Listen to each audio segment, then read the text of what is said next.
We continue the story picking up in the 32nd verse. David said to Saul, "Let no one's heart fail because of him. Your servant will go out and fight the Philistine." Saul said to David, "You are not able to go against this Philistine to fight with him, for you are just a boy, and he has been a warrior since his youth." But David said to Saul, "Your servant used to keep sheep for his father, and whenever a lion or a bear came, I went after it and struck it down, rescuing the lamb from its mouth, and if it turned against me, I would catch it by the jaw, strike it down, and kill it. Your servant has killed both lions and bears, and this uncircumcised Philistine shall be like one of them, since he has defied the armies of the living God." David said, "The Lord who saved me from the paw of the lion and from the paw of the bear will save me from the hand of the Philistine." So Saul said to David, "Go, and may the Lord be with you." And Saul clothed David with his armor. He put on a bronze helmet on his head and clothed him with a coat of mail. David strapped Saul's sword over the armor, and he tried in vain to walk, for he was not used to them. Then David said to Saul, "I cannot walk with these, for I am not used to him." So David removed them. Then he took his staff in his hand and chose 5 smooth stones from the wadi and put them in the shepherd's bag in the pouch. His sling was in his hand, and he drew near to the Philistine. The Philistine came on and drew near to David with his shield bearer in front of him. When the Philistine looked and saw David, he disdained him, for he was only a youth, ruddy and handsome in appearance. The Philistine said to David, "Am I a dog that you would come to me with sticks?" And the Philistine cursed David by his gods. The Philistine said to David, "Come to me, and I will give your flesh to the birds of the air and to the wild animals of the field." But David said to the Philistine, "You come to me with sword and spear and javelin, but I come to you in the name of the Lord of hosts, the God of the armies of Israel, whom you have defied. This very day the Lord will deliver you into my hand, and I will strike you down, and I will cut off your head, and I will give the dead bodies of the Philistine army this very day to the birds of the air and the wild animals of the earth, so that all the earth may know that there is a God in Israel, and that all this assembly may know that the Lord does not save by sword and spear, for the battle is the Lord's, and he will give you into my hand."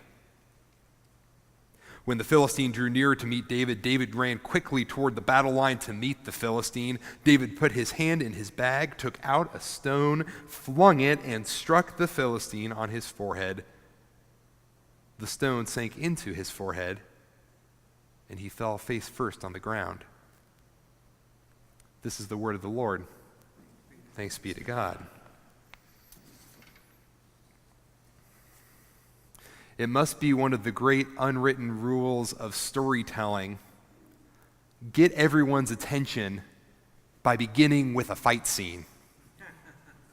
Just think off the top of your head of famous action movies: Lord of the Rings, 300, Saving Private Ryan, Star Wars, the list goes on. We are introduced to a great battle in which the overwhelming power of the antagonist is established, and the complete hopelessness of the righteous protagonist is also established. If you're going to finish a movie with a really great battle scene, it's sometimes really helpful to start with one, too.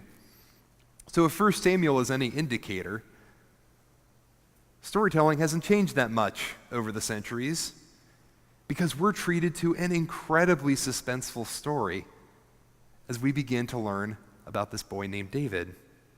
Maybe that's why this story about David and Goliath has become so famous across cultures.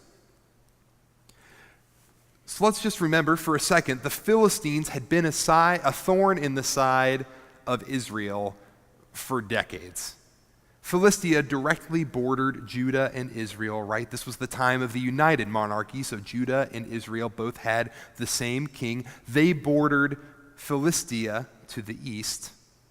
Philistia ran along the coast of the Mediterranean from about the area of Gaza in the south all the way up to the border now of modern-day Syria. And the Philistines had campaigned into Judah and Israel a few different times. We read about it first in 1 Samuel chapters 5 and 6. We read about it later in chapters 24 through 27. But the most famous story of this by far is what we find here. The Philistines were aligned on the southern hills overlooking the valley of Elah. At the bottom of the valley was a dry riverbed, so it really was just a little ditch that separated these two armies. And then on the northern hill sat the armies of Saul, the armies of God. These two armies staring each other down, waiting for someone to make the first move. This is the opening scene of our movie, is it not? Now, the issue, of course, is that the Philistines had a better army than Israel did. By a lot. They were better trained. They had better weaponry. They had more resources. This was a country that bordered the ocean. They traded with nations far away. They were rich in resources. And not for nothing, they have a giant as well. Goliath shows up. He might not actually be all that useful tactically, but as an intimidation tactic, he is. He reminds them of how powerless they are. If we understand cubits and spans the way we think we do, Goliath was probably about 6'9". That's kind of an average NBA player in modern times, but when the average person was 5'4" or 5'5", someone who was 6'9" and broad and in full armor would have been pretty intimidating. Still would be today, in fact. All this is to say that when David arrives on the scene, there's nothing but hopelessness in this army. In the area of this passage between what we read today, it emphasizes that hopelessness that King Saul is feeling. Saul is scared. He is certainly not in a place to lead an army that is facing long odds to be successful in battle. But the text says that the Spirit of the Lord was with David. And so David decides to act. Even against great odds, David was confident that God's way would win the day. I served as a camp counselor during my 3 summers of college at Heartland Presbyterian Center. That's the Kansas City equivalent of Camp Pioka that this church is so connected to.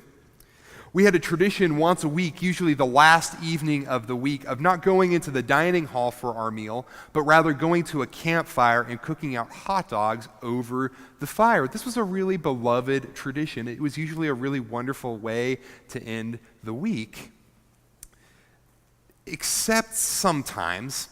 And what I'm remembering is a time particularly, the last week of my first summer working at that camp. Our dinner was set up at the one fire pit that didn't have any shade at all. There wasn't a breeze. And around 5 o'clock, as we were getting ready for dinner, it was approximately 102 or 103 degrees outside.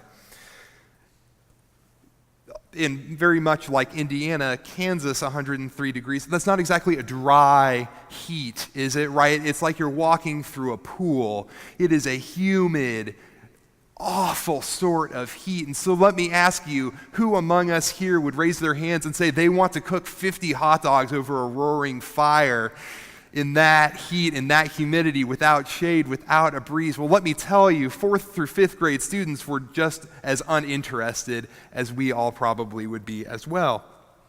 This really had all the makings of a disaster. We had 6 counselors. We had 32 kids. Each counselor assigned, of course, to 5 or 6 kids by gender. Only 1 or 2 kids wanted to cook their food, so one counselor had to be on cook duty. But then 2 campers also experienced simultaneously some pretty important medical emergencies. And then just a few minutes later, 3 or 4 kids got into a really heated verbal argument. There was another group of the rest of the kids, 20 kids, who were down in the pavilion just twiddling their thumbs, waiting for something to do. They were bored out of their minds. I was completely overwhelmed, utterly unsure of what to do. But 3 of our coworkers who had done this before, who were older and wiser than me, got us together and said, guys, we need to get creative, but we can do this. Sure enough, they managed to save the evening. So somewhat like a basketball coach coming up with a play in a timeout, everyone agreed on our roles. The 2 most experienced counselors, they went and took care of that medical emergency, those 2 medical emergencies. Right? We had one counselor who went and helped cook the food. He recruited a couple campers to come and he helped cook the food. Another counselor went and resolved that dispute that had broken out. And the other 2 of us, we went down to the pavilion and just made up whatever games we could come up with to entertain these kids. We were breaking ratio, I will admit to you. This was not the way we were trained. We were technically breaking the rules by doing this. If we had focused on our own campers, a couple of us would have been okay. A couple of us would have been in a really bad place. Instead, these colleagues taught me what it looks like to imagine a new creative system of loving people the way they need to be loved, even when that might not be exactly the way we are told we should do it, which I think is what God sometimes calls us to do. That's a dynamic I think is at play here between David and Saul. Saul had at one point really been the triumphant leader of God's people. Saul had been anointed by God, chosen by God to lead these people. When we reach this point of the story, we read it in the text, Saul is scared. He doesn't know what to do. He's really willing to try anything to get out. And then later, as this story progresses, Saul then becomes power hungry. He becomes obsessed with keeping power for the sake of power, rules for the sake of rules. Eventually, Saul's downward spiral will get so bad that he will then go and chase after David because David has become so popular. David is a threat to Saul's power. This is where we get those Psalms of David, right? When David's enemies are pursuing him, it's Saul and his followers coming after David. Saul is not going to end this story well.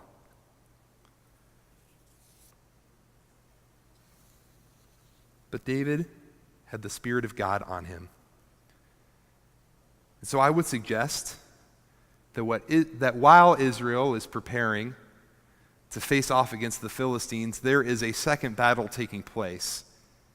A battle between the way that David is understanding God's calling and the way that Saul is understanding God's calling. Saul with his religious rules, his hunger for power that will be developing just a few chapters from now. David who says, armor, what armor? I'll go at this with a slingshot. By the end of the story, we are going to have our answer as to what way it is that God wants his people to act. I think this very dynamic is on display in our own society. Turn on the news, you can fill in the blank for where you see sadness, where you see despair, where you see rules for the sake of rules, cruelty taking place for the sake of maintaining order. We can think of violence overseas. We can think of situations on our southern border. We can think of the way that vulnerable people are treated in our society, in our city, in our county, in our township.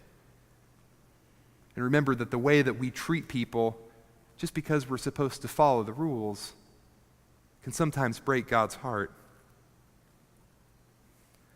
On the other hand, I think back to the last week, the 223rd gathering of the Presbyterian General Assembly. It took place in St. Louis. This is the denomination of which we are a part.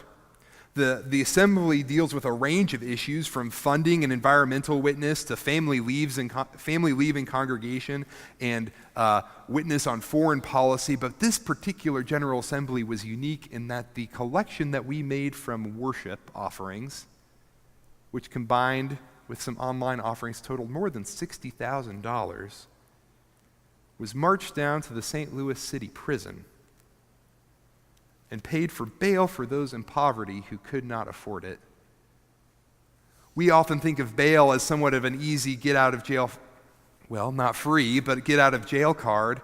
But for those who are experiencing poverty, even a couple $100s of bail means that they can't leave prison while their trial is going on. Sometimes people will wait for months, sometimes years, and only to be found innocent of crimes of which they are accused. And you can imagine what that time in prison will do to someone's job, to their ability to care for their children.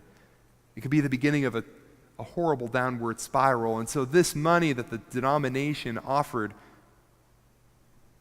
took three dozen people out of prison, paid for their bail, in order to show that God's way can sometimes look different than the way that we want it to look. We live in a society that prioritizes power and the accumulation of power, a culture that values the winner and the strong and the rich and dehumanizes people that aren't. This is perhaps the greatest tension we have as people of faith. Living in America is confronting the fact that God's laser focus is on those who are marginalized. There's the world's way. There's God's way. Our job as Christians is to try to figure out how it is that we bring those two things together.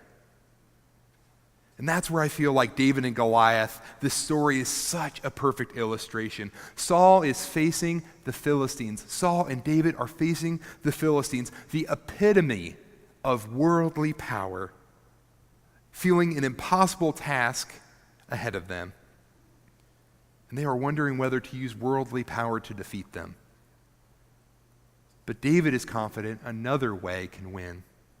A simple and seemingly naive approach of something as simple as a slingshot. Can that work to bring down the greatest power in their region? It can't, can it? But the stone finds its mark.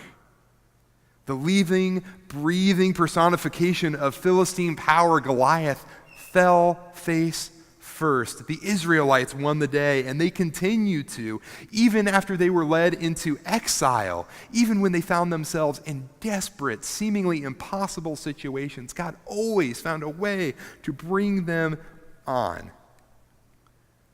And centuries later, this truth that David knew would be embodied in his descendant, born in Bethlehem, a man who knew all too well the oppressive worldly powers, not of the Philistines, but of Rome, and who knew that overcoming that power would require radical, different approaches. Loving enemies, celebrating the poor, walking alongside the marginalized. It is a path that rational people would look at and say, that is a recipe for failure. That cannot work. That will lead you to ruin. Yet God's command is to believe that the world can be saved through such measures. It is a costly request. It will make us look like fools at times. But it means everything. And God promises that it will bear fruit in the end.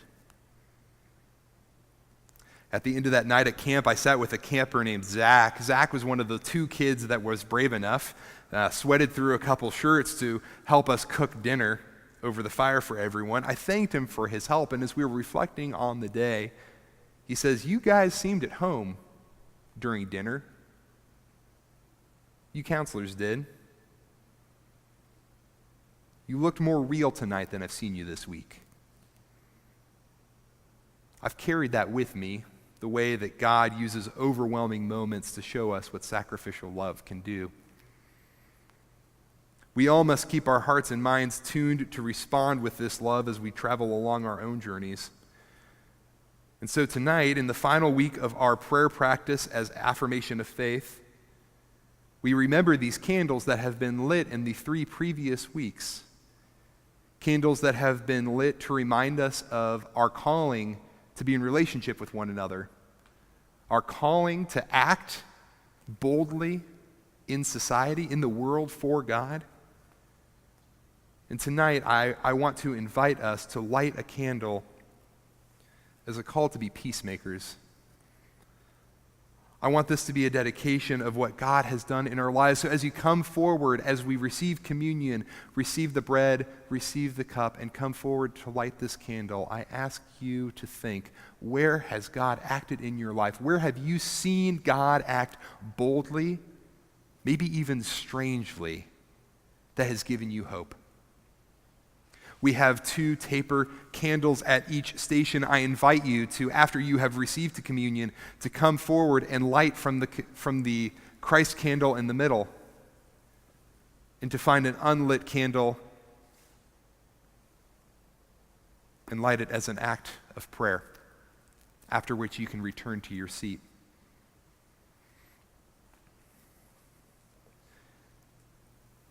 God does act boldly in our world. God acts in strange and mysterious ways. Praise be to God. Amen.